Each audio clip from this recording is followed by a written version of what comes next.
this is to stretch your right hip to protect your right knee. So your knee's smacking against the side of your femur, and your foot tends to do this. Uh-huh. Your right hip turns out. So you don't say anything. Okay.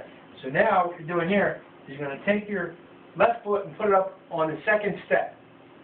Your right one, you're going to turn in so it's facing straight forward, maybe 10 degrees of external rotation. Well, you don't want it all the way out here. Mm-hmm. So almost straight, right?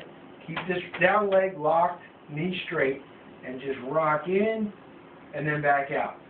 So what this does is it creates the stretch through your ankle, it orients your foot straight forward, works on stretching this tight right hip flexor, and you're working on your balance.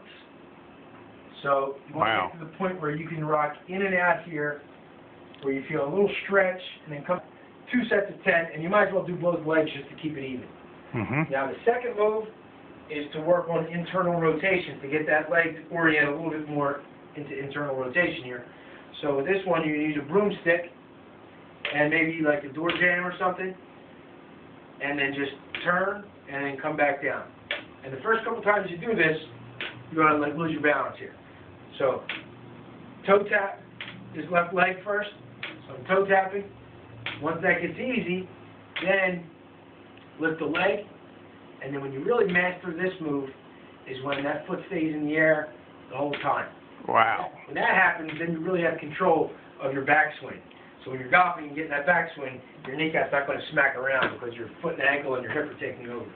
So that's the second move, 2 sets of 10. So 2 sets of 10 in the first one, 2 sets of 10 in the second one, and then after you've done that, just do a long stride gait. So just walk and really kind of stride out.